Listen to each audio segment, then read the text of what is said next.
Hey, welcome to yoga with me, Becca. Today is Christmas Eve 2023, and I have lots of extra time on my hands, so I just wanted to try to do a little bit more yoga than I normally do in the mornings.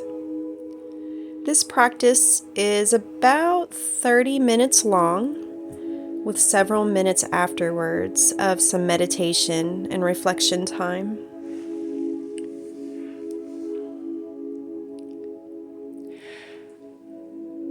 I've been healing from allergies and sinus infections, and I haven't been feeling my best, but I've definitely been feeling way, way better.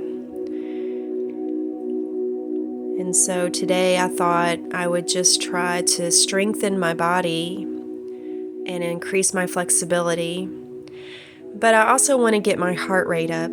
So today I'm probably going to be moving a little bit faster than I normally would and doing some repetition. So it's not a traditional vinyasa yoga necessarily. I have a background in dance, and so a lot of times when I do yoga, it's an amalgam of all types of different workouts, dances, and yoga that I've learned over the years. And sometimes I just do what I feel like on the fly according to what I feel like my body needs. Right now, because I just woke up, I think it's great to just stretch your arms and your sides. It's really good to try to do a light stretch to open up your sides, but then go back and do it a little bit deeper so that you feel it all along the side of your body.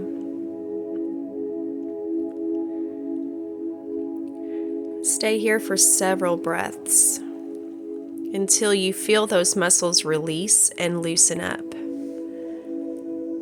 Being middle-aged, we don't wake up and bounce out of bed loose. We have to give our bodies time to release the tension out of muscles, especially after sleeping all night long.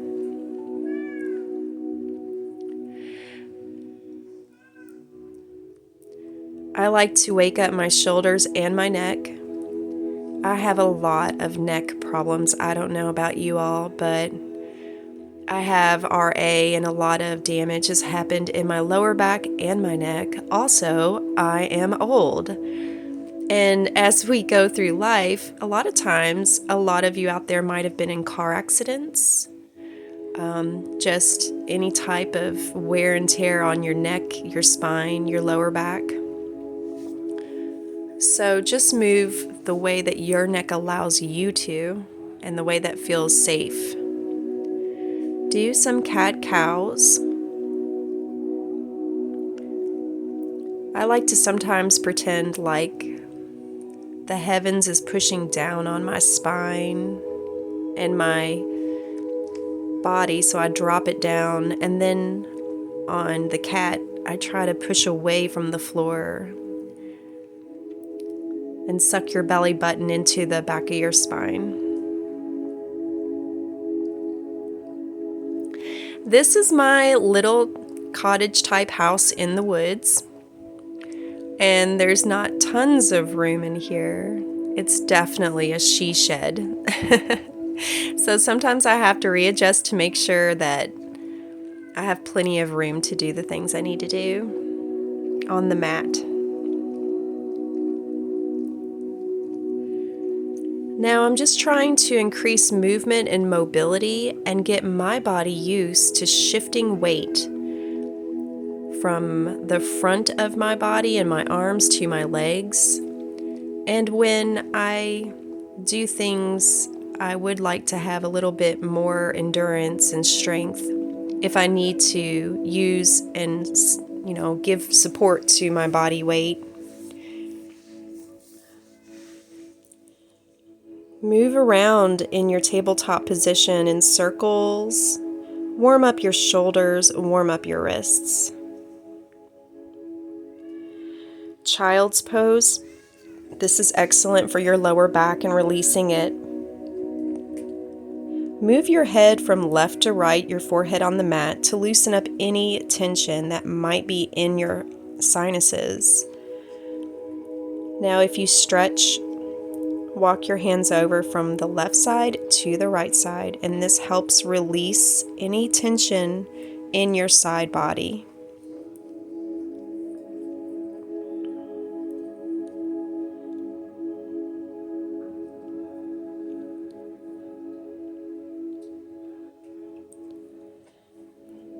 I like to try to pretend to touch my head to the back of my toes, and now let's do some plank work.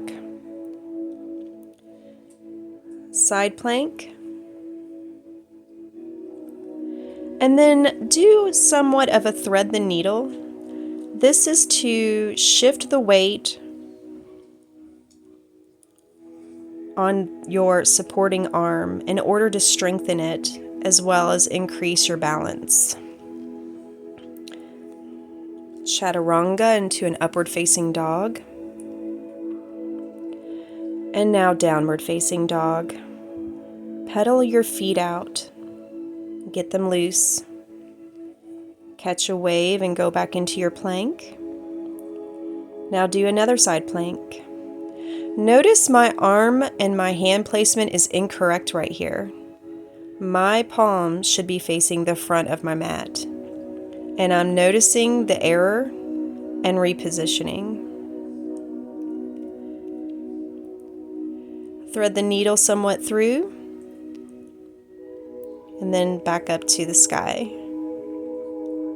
Thread the needle through, back up to the sky. This is really going to make that supporting arm much stronger.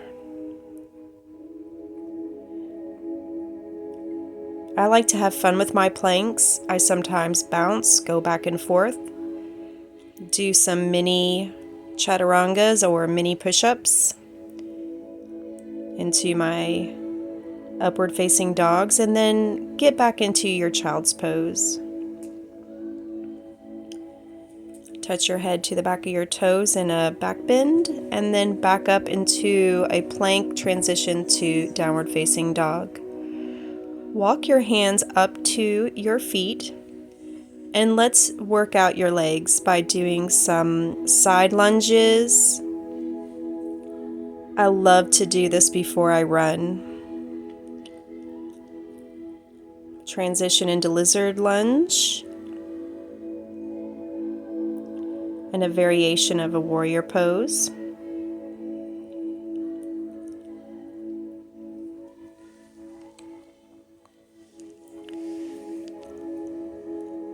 Catch a wave and arms up to the sky. Look up to the heavens. And then bounce leg to leg.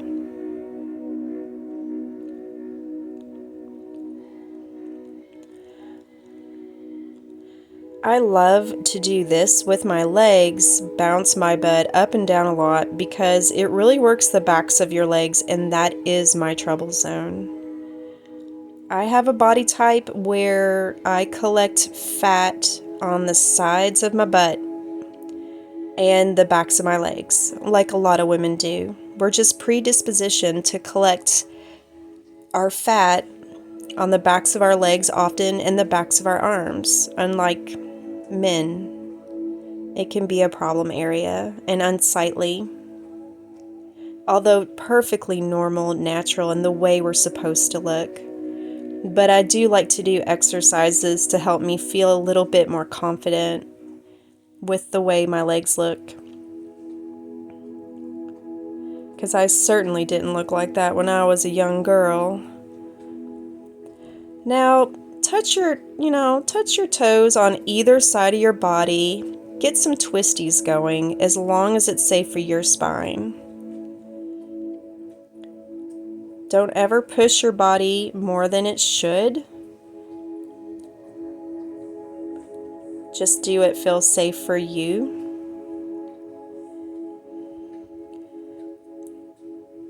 Most of my life, I've been in ballet, and different other forms of movement and dance class. So for me, at times, I take it for granted that not everybody has a lot of flexibility. And then there's a lot of people that I know that are way more flexible and strong than me. We're all at our own different levels, and we all have different body types too. Here is a lying pigeon pose. I start out without my foot at a right angle to get my hip warmed up. And then I will gradually move it more into a right angle position to get the most flexibility and the most opening up of that hip.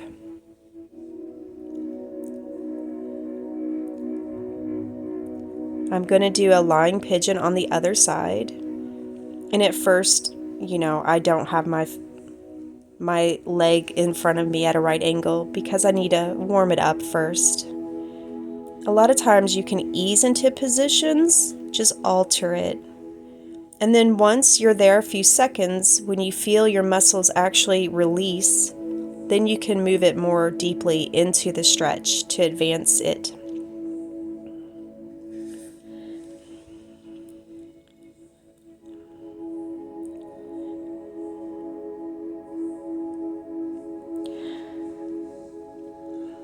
Butterfly, bend over and stretch. And now I'm just stretching out my back and my neck.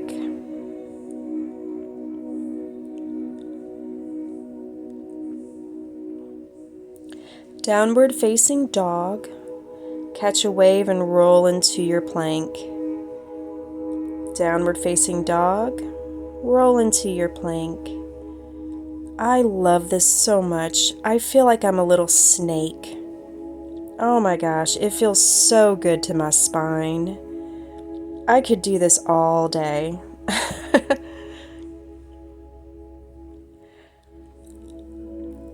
Go into a lunge, catch a wave, and raise your arms up to the ceiling for a warrior pose. I'll be honest with you, I don't know which warrior is a warrior. 1, 2, 3, 4, 5 million, but I think it's only warrior 1 up to 5.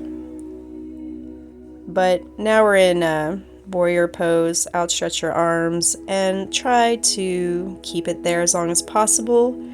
Then that back arm, let it touch your back leg while lifting your other arm up and get a twist and stretch in that spine at the same time. Transition down, put your arm down and go into a triangle, straighten that front leg.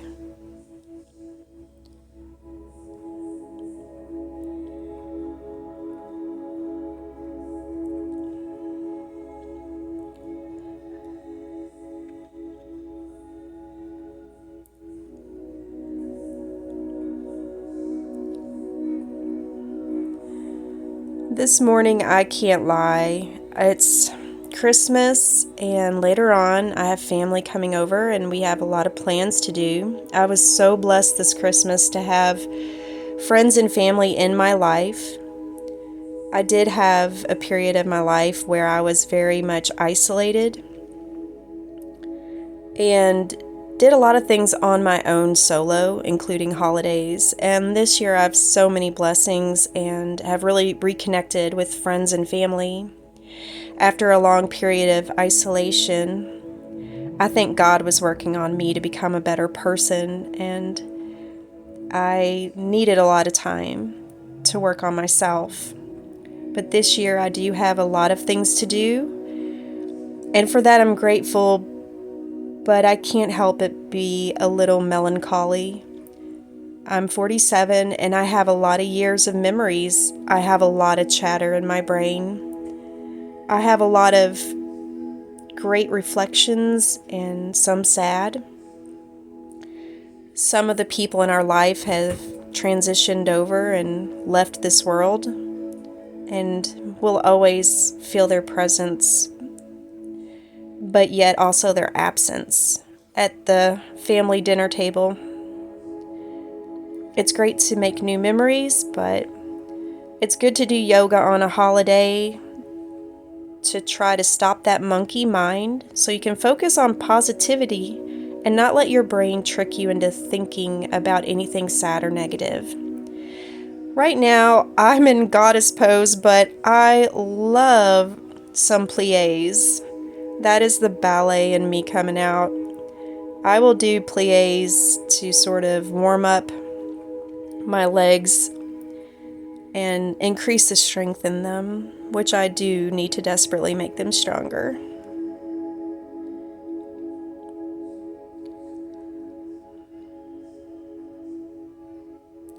I don't know if any of you used to go to ballet class as a kid, but I'll never forget my coaches saying plie, plie, plie, grand plie.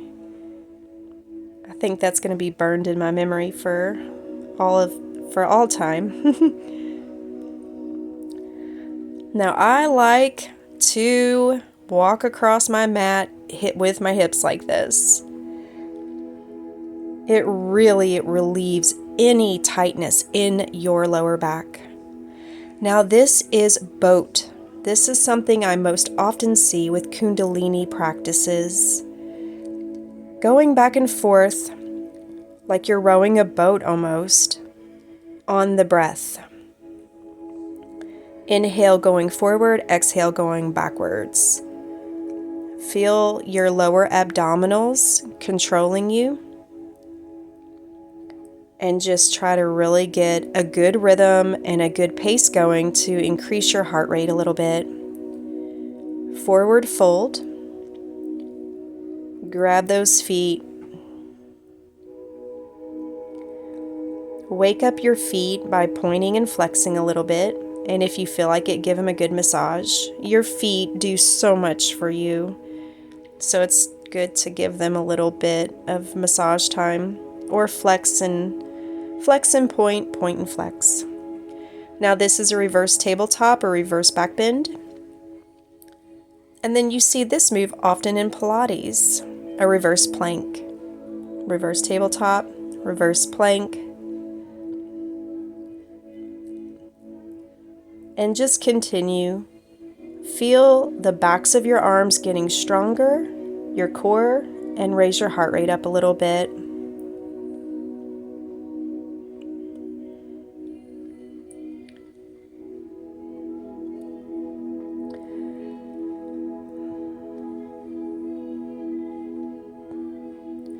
I really like to just meditate and stay in this position. I don't know why, but I feel like stretching out in center like this and laying my head down opens up my groin area and all of those center muscles.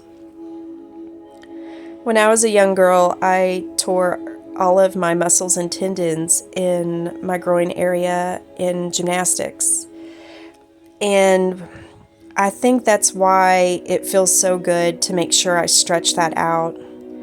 All these years later, I have all of my mobility back from that, even though at the time, I couldn't dance for over a year, and I certainly couldn't walk for a few days. And when I could walk, it was impaired, and it was very painful, very bad injury, sucked.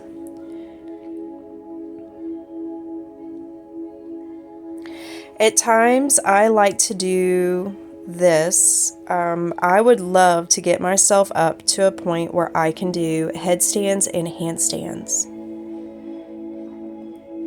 I don't feel confident in it yet, but I'm going to keep working on it. There's a lot of tutorials and a lot of wonderful videos on YouTube of other yogis who step by step show you how to work your way up to it. I've been watching, but I haven't been brave enough to try. I don't know. I am nervous. I don't know why. But the more that I do this, I think the more my confidence will build up and the more comfort level I will achieve at being upside down. I know you're probably thinking, you crazy old hippie, why don't you put your hair up? Well, I'll be honest with you, having ponytails, braids, and buns has been making my head hurt. I just want to let it free. I want to let it I want to let it go sometimes.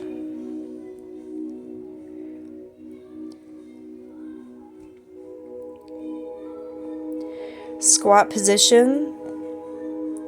This is really good for releasing inner trauma, I've heard it said. But my trauma, I have a feeling it's still stuffed in there somewhere. I guess I need to do a lot more of these sumo squats and squat poses. Here we do a wild thing, plank, and then back up into starfish. This will really, really assist you in becoming comfortable with back flexibility and transitions, and may help me work my way up into back bends, which I would love to do. It would be a personal feather in my cap if I could do back bends, back walkovers, and handstands by the time I'm 50. I'm 47, I only have a few more years to get it in, you know. When I was a young girl, I used to have a lot of these skills, and, you know, as you age, you lose them. But I would love to prove to myself that I can regain them. After years of raising a family and being in corporate America and doing all that, I was just ignoring my passion for movement. It would be nice to get back to it and actually get all those skills back again.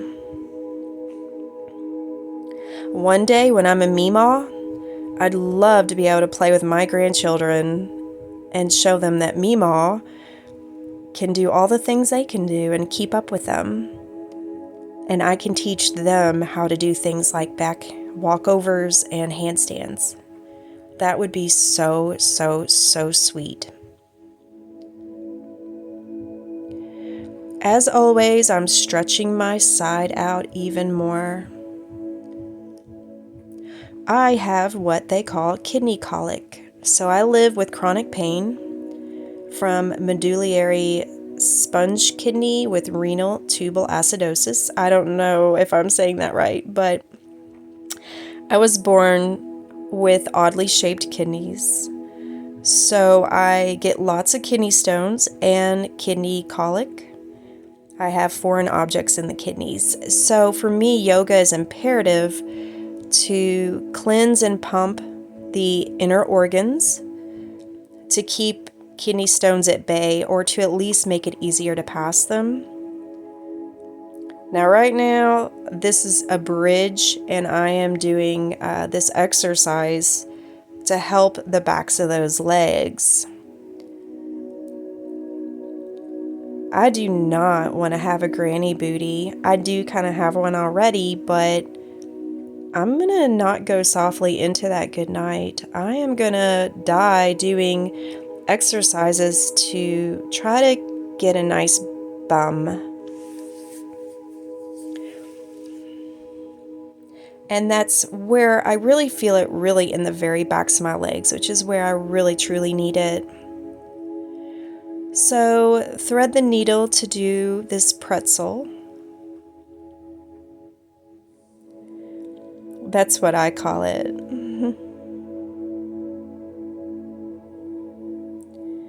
And now I'm going to do some toe touches to kind of work on my abdominals. After having 2 babies via C-section when I was a young girl, you know, sometimes it can be difficult to get tone in your abdominal area, but it is possible. I've only now gotten back to a cleaner diet, so I'm still working off the last couple months of bad eating. But when I do a really good cut and stop carbs, sugars, and stick to a vegan diet, the flub around my stomach really does dissipate, and I can see my muscles under there, and it makes me feel so proud of myself. But, you know, I just love that candy, so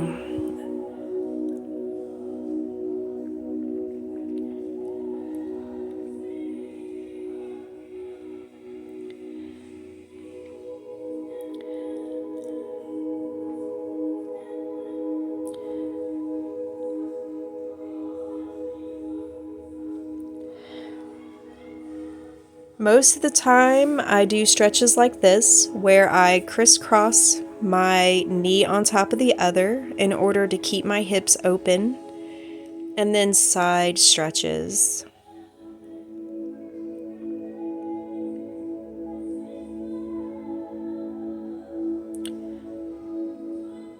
Rock back and forth on your sits bones.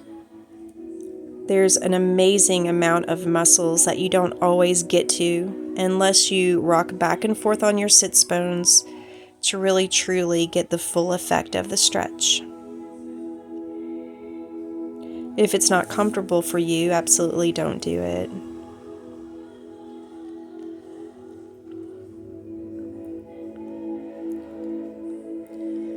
This is a variation of Warrior 3. Eventually, you can lift your arms off the ground and be in a one-legged standing position, or Warrior 3. I do not have the balance, and I'm working on it. I am still on the potter's wheel. It's really great for stretching the backs of my legs, but I do run the risk at times of hyperextending the back of my knee doing that. I get a little bit too exuberant about that move, and I have actually pulled muscles in the backs of my knees. And it's painful and takes quite a while to heal. If you like to hike and run like me, just even if it feels like you're doing nothing wrong to the backs of your knees, you might actually be doing some harm. So right now I have a straight knee on my supporting leg. You may want to bend that knee a little bit just to keep it safe. Not only is my silly self got a straight knee, but I am putting my weight rocking back and forth on my heel and toes just to get a double extra stretch. But I probably may be feeling the muscles in the back of my legs, complaining to me later. It's not always safe for your knees, so you should be careful. This is Goddess Pose. Bounce, bounce, bounce. Get your heart rate up. Your legs should be shaking by now. I know mine are. Forward fold. Lift halfway up, then back down to forward fold again. Have a flat back.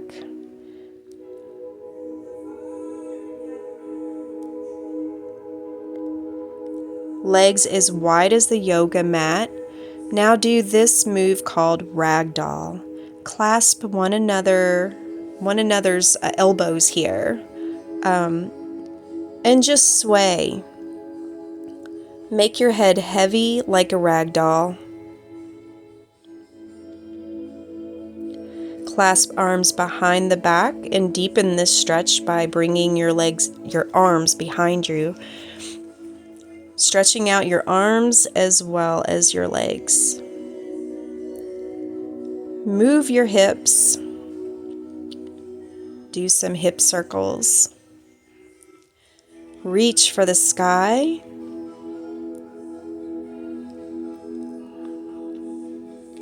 And I'm just stretching the backs of my shoulder blades here. And now I'm just in a squat, thinking about life. Jump back into a plank. And let's do some of those wonderful snake rolls I love so much. It's just so satisfying. It is the biggest full body stretch, and it's so comfortable, and I feel like every single part of me gets stressed during sleep and tight during sleep, and when I do that, it just releases everything. Child's pose.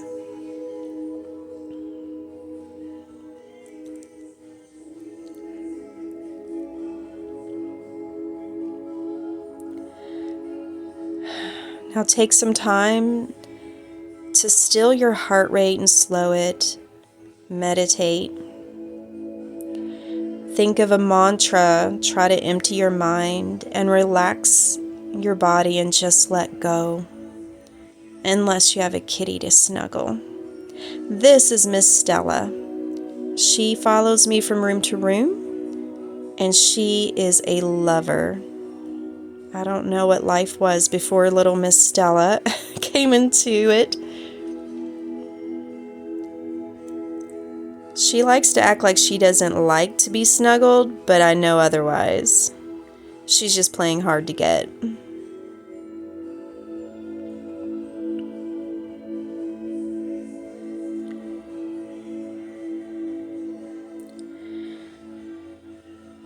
So, letting the kitty go, I am getting back into a place where I can calm my mind and relax from the top of my head, relax my forehead, relax my eyes, my nose, my shoulders, and just let everything go.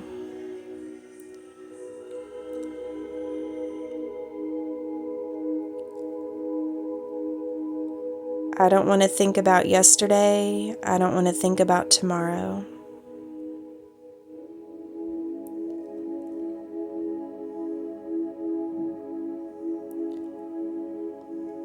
Just breathe in and out.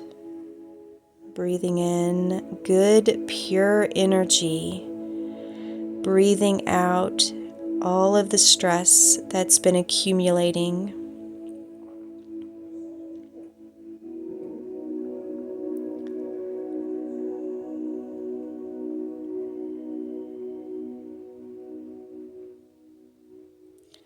Breathe in and out.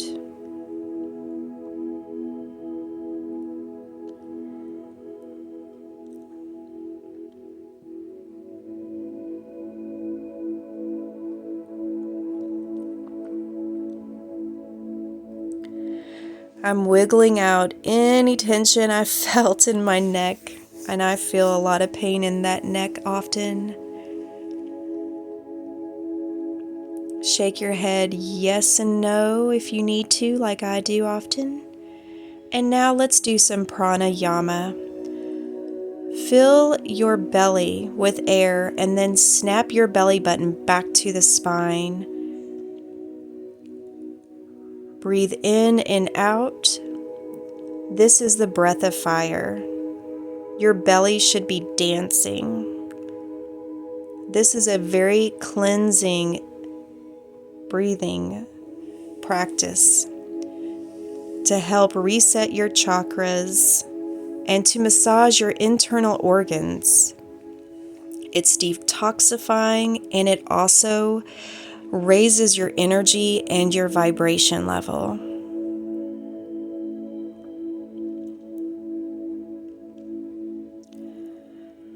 Eventually, when you're done, breathe in deeply and then let out one deep exhale. Thanks for doing yoga with me. Have a blessed Christmas.